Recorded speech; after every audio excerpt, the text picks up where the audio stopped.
आपणा सर्वांना कल्पना आहे की देशामध्ये विजेची टंचाई मोठ्या प्रमाणात वाढलेली आहे आणि जवळपास 27 राज्यामध्ये लोड शेडिंग सुरू झालं। त्यापैकी 9 राज्य हे मोठे राज्य आहेत आणि महाराष्ट्र सुद्धा याच्यापासून वंचित झालेलं नाही। त्याची कारणं आहेत की एकतर जी उष्णताचं तापमान जे आहे ते नेहमी एप्रिलमध्ये वाढायचं ते यावेळेला फेब्रुवारी महिन्यातच वाढलेलं आहे। त्यानंतर कोविडमधलं सर्व फ्री झालेत, त्याच्या रिस्ट्रिक्शन्स होते त्या कमी झाल्यात, त्याचाही परिणाम याच्यावरती झाला आणि कारण सगळे उद्योगधंदे आणि सगळे कार्यालय बिंदासपणे 100% या ठिकाणी व्यापारसुद्धा सुरू झालेला आहे। आणि मागच्या सप्टेंबर महिन्यामध्ये जे अवेळी पाऊस आलेले होते त्या अवेळी पावसामुळे कोल माइन्समध्ये पाणी शिरलेलं होतं। त्याच्यानंतर कोल माइन्सचा स्ट्राईक सुद्धा झालेला होता लोकांचा। डिझेलचे दर वाढले त्यामुळं कोळसा खाणीतनं रेल्वेच्या सायडिंगवर कोळसा येणं फार तफावत त्या ठिकाणी झाली। त्यामुळं केंद्रीय कोळसा मंत्रालयाने सुद्धा रेल्वे मंत्रालयाकडे बोट दाखवल्याचं आपल्याला सर्वांना माहिती आहे की रेल्वे आम्हाला या ठिकाणी वॅगन्स देत नाही, रॅक्स देत नाही, तर मग आम्ही कशा पद्धतीने कोळसा या ठिकाणी पुरवठा करू। तर ह्या ज्या केंद्र सरकारच्या नियोजनामधल्या चुका आहेत त्या चुकांमुळं ही टंचाई विजेची टंचाई निर्माण झाली असताना महाराष्ट्रामध्ये आपण लोड शेडिंग होऊ देणार नाही असं त्या दिवशी मी म्हणालो होतो। परंतु अचानकपणे अडानी पॉवर्स कंपनीने त्यांचा तिरोडा प्लांटमधला पुरवठा थोडासा बंद केला। 3100 मेगावॉट त्यांच्यासोबत आमचा पीपीएचा करार आहे, पण त्यांनी सप्लाय आम्हाला 1765 मेगावॉट केला आणि त्याच्यातनं 14,005 मेगावॉटची शॉर्टफॉल त्या ठिकाणी निर्माण झालं। तसेच जीएसडब्ल्यूकडनं आम्हाला 100 मेगावॉट वीज मिळायची, ती सुद्धा त्या ठिकाणी मिळाली नाही कारण त्यांचा प्लांट बंद झाला। आणि सीजीपीएल सोबत जो आम्ही करार केलेला आहे आणि त्यांनी जी आम्हाला मागणी आम्ही जी नोंदवली त्यांच्याकडे ती कराराप्रमाणे 760 मेगावॉट त्यांनी द्यायचा होता, त्यांनी 630च आम्हाला दिला। त्यामुळं त्या ठिकाणी 130चा जो बॅकलॉग राहिला, यामुळं जे शॉर्टेज झालं त्या शॉर्टेजच्यामुळं राज्यामध्ये भारनियमन करण्यात आलं यावेळेला। आणि ते भारनियम आता कधीपर्यंत चालेल सांगता येणार नाही कारण खुल्या बाजारामध्ये वीज उपलब्ध नाही। अनेक वीज कंपन्या ज्या आहेत, जे प्लांट्स आहेत विजेचे ते बंद आहेत। अशा वेळेला हा जो ताण आहे आम्हाला राहणार आणि त्यामुळं संपूर्ण राज्यातील नागरिकांना माझी विनंती आहे की त्यांनी विजेच्या वापरामध्ये काटकसर करावी।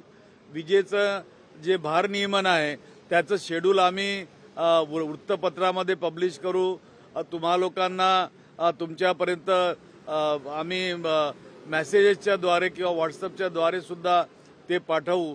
तेवढा वेळ तुम्ही थोडंसं सहन करून आम्हाला सहकार्य करावं। जर या ठिकाणी आम्हाला 1500 मेगावॉट वीज उपलब्ध झाली कुठूनही तर भारनियमन नंतर आम्ही इमिजिएट त्याच वेळेला बंद करणार आहोत। तशी परिस्थिती आज तूर्त इमिजिएट दिसत नाही कारण ज्यांना आम्ही विनंती करतो आहोत त्या लोकांना इम्पोर्टेड कूल सुद्धा घ्यायचा आहे आणि ते घेण्यासाठी थोडासा वेळ लागतो। आणि आमचे प्लांट सुद्धा आम्ही 8000 क्षमतेवर चालवायला घेतलेले आहेत, ते आता 7100 क्षमतेवर आलेले आहेत। 2-3 दिवस आणखी त्याला लागणार 8000 क्षमतेवर यायला आणि ते आले तर भारनियमन या ठिकाणी थांबू शकेल। आणि हवामान खात्याने सुद्धा सांगितलं की 4-5 दिवसात पाऊस पडेल, जर पाऊस पडला तरी भारनियमन कमी होऊ शकेल, त्याला मदत होईल। तर ही परिस्थिती आहे, या सर्व परिस्थितीवर चर्चा झाली आणि पुढील ऑक्टोबर महिन्यापर्यंतचं नियोजन कसं राहील आणि त्या ऑक्टोबरमध्ये पुन्हा पीक येणार तर त्याच्यानंतरचं नियोजन कसं राहील, तर यासंबंधी कोळशाचं नियोजन, वीज वितरणाचं नियोजन या सर्व बाबतीमध्ये या ठिकाणी आज चर्चा झालेली आहे। सर, हे भारनियमन साधारणतः कधीपर्यंत राहणार आहे सर? दिशेने पाऊल टाकले. सर भारनियमन सुरू झाले पण ते कोणत्या पट्ट्यात आहे हे सांगा सर. ने भारनियमन जे केलं जातं ज्यामध्ये सर्वात मोठी हानी आहे रिकव्हरीमध्ये.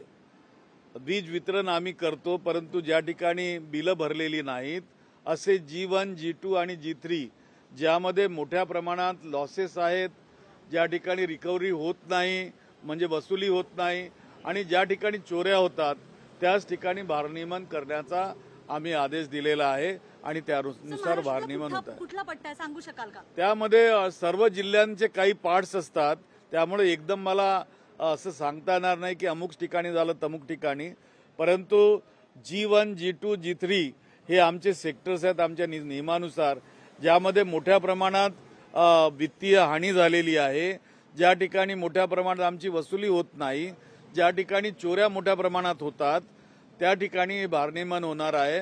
त्यामुळे नागरिकांनी विजेच्या वापरामध्ये काटकसर करावी, चोऱ्या थांबवाव्यात, चोऱ्या होऊन देऊ नयेत याच्या सुद्धा दक्षता त्या ठिकाणी घ्यावी जेणेकरून आपल्याकडे भारनियमन होणार नाही याची काळजी घ्यायला आम्हाला सहकार्य होईल. सर लोड शेडिंग वरून चंद्रकांत पाटलांनी म्हटलेलं आहे की राज्यभरामध्ये आंदोलन करेल भाजपा उद्यापासून. भाजपा जर राज्यभरात त्यांना आंदोलन करायचं असेल तर त्यांनी केंद्र सरकारच्या विरुद्ध केलं पाहिजे. कारण भारनियमन या ठिकाणी जे करावं लागत आहे ते केवळ महाराष्ट्रात नाही तर अख्ख्या देशामध्ये भारनियमन आहे आणि ते भारनियमनाचं संकट जे आलं ते केंद्र सरकारचे नियोजन फेल झालं कोळसा मंत्रालयाचं आणि त्याला रेल्वे मंत्रालयाने सहकार्य केलं नाही असे जे आरोप लागलेत त्यामुळं भारनियमन झालं. हे चित्र उघडपणे या ठिकाणी केंद्रीय मंत्रालयाने मांडलेलं आहे. तेव्हा जे आंदोलन करायचं आहे तर ते आंदोलन ते खुशाल केंद्र सरकारच्या विरुद्ध करू शकतात, त्यामध्ये आमचा काही दोष नाही. सर जवळपास 4 तास चर्चा झालेली आहे. मुख्यमंत्र्यांनी याच्यावरती काय म्हणणं मुख्यमंत्र्यांनी काय म्हणणं? एक लक्षात घ्या की भाजपाच्या काळामध्ये सुद्धा या ठिकाणी 2015 असो 2017 असो किंवा 2018 असो या वेळेला भारनियमन झालेलं आहे आणि आताचं सुद्धा भारनियमन फार मोठं नाही, ते 1400 ते 1500 मेगावॅटचं भारनियमन आहे आणि शक्यता आम्ही अशी करतो आहोत की हे भारनियमन सुद्धा होऊ नये, परंतु झालंच तर नागरिकांनी सावध असावं ही विनंती आहे. सर कधीपासून भारनियमन आपण आदेश दिलेत? कधीपासून भारनियमन? नाही भारनियमन कालपासून सुरू झालेलं आहे, थोड्या थोड्या प्रमाणामध्ये झालेलं आहे, परंतु हे आणखी 4-5 दिवस चालू शकतं, त्यामुळं नागरिकांनी याची दखल घ्यावी अशी विनंती. वीज चोरीच्या संदर्भामध्ये कठोर कारवाई करण्याचे आदेश आम्ही सांगितलेले आहेत. सर अदानीने वीज देणं का बंद केलंय किंवा त्यांनी कमी पुरवठा का केलाय? त्याचं कारण अडाणी सांगू शकतील, मी काय सांगू शकणार नाही, परंतु त्यांनी अचानकपणे ते बंद केल्याने जे आम्ही या ठिकाणी लोडशेडिंग थांबवलेली होती ती करावं लागली आम्हाला. याचं मागे राजकारण दिसतंय का? याच्यामध्ये राजकारण दिसतंय का? तो तुम्ही शोधण्याचा प्रश्न आहे. सर हिंदी में सर एक मिनिट सर मुख्यमंत्र्यांनी याच्यावरती काय भूमिका मांडलेली आहे? मुख्यमंत्र्यांनी जी बैठक घेतली त्याच्यातलीच भूमिका मी या ठिकाणी मांडतोय, दुसरे बाहेरचं काही नाही. मुख्यमंत्री अत्यंत सेन्सिटिव्ह आहेत, त्यांना वाटतं की आपल्या राज्यामध्ये भारनियमन होऊ नये, त्यासाठी आमचं नियोजन काय आणि नियोजन आम्ही कसं करायला निघालोत याच्या संबंधीची माहिती त्यांनी या ठिकाणी जाणून घेतली. तर राज्याला संकटामध्ये टाकणाऱ्या अडाणी कंपनीवर आपण काही कारवाई करू शकतो का? नियम सेंट्रल इलेक्ट्रिसिटी ऍक्ट 2003च्या अनुषंगानं ती कारवाई त्या ठिकाणी केली जाईल. आम्ही त्यांना तशा नोटिसेस सर्व करू आणि ते आम्हाला करावं लागतील. महावितरण ग्राहकाकडून 2 महिन्याचं सिक्युरिटी डिपॉझिट मागितलंय, किती नेमकं असणार आहे आणि काय नेमकं यामध्ये? एक लक्षात घ्या की MERCची नियमावली आहे, ती MERCने 2 महिन्याचं सिक्युरिटी डिपॉझिट मागितलेलं आहे आणि त्याला आमचा इलाज नाही, कारण तो निर्णय आमचा नाही. सर हिंदी में जानना चाहेंगे, आज मुख्यमंत्री से मुलाकात हुई है, किन विषयों पे चर्चा हुई है? जहां तक कोल की जो कमी है उसको लेके किसी तरह का प्रेजेंटेशन दिया गया मुख्यमंत्री को? माननीय मुख्यमंत्री श्री उद्धवजी बाळासाहेब ठाकरे जी ने आज जो बिजली के संकट के ऊपर जो बैठक यहाँ पर बुलाई थी वो यह जानने के लिए बुलाई थी कि पूरे देश के अंदर बिजली का संकट गहराया जा रहा है, महाराष्ट्र पर भी इसके परिणाम नजर आ रहे हैं और यह परिणाम देखते हुए अडानी ने जो हमको 1405 मेगावाट बिजली कम देना कम कर दिया है, उसका जो विपरीत परिणाम हो गया है, इस संकट का मुकाबला हमारा महावितरण कैसा करेगा, किस ढंग से करेगा, और भार नियमन होगा तो कितना होगा, कितने दिन के लिए जाएगा, और उसके लिए आपकी क्या तैयारी है, इसमें से बाहर निकलने के लिए आपने कुछ योजना बनाई है क्या, इन तमाम बातों को लेकर आज की बैठक थी और वो बैठक हुई है। जरूरत कितनी है और रोजाना कितना उपलब्ध हो पा रहा है? देखिए, जरूरत तो हमको 25,000 मेगावाट की होती है, लेकिन आता है हमको 21,000 या 22,000 मेगावाट आता है, लेकिन जो शॉर्टफॉल हो जाता है वो शॉर्टफॉल 1400-1500 मेगावाट का होते रहता है पीक पीरियड अगर छोड़ दिए तो इसमें कोई बड़ी बात नहीं। इसके पहले भी ये होता था और आज भी हो रहा है, तो उसमें कोई बात नहीं। फिर भी तहकीक हम इस पे नजर रखे हुए हैं और इसको सुलझाने की पूरी कोशिश है।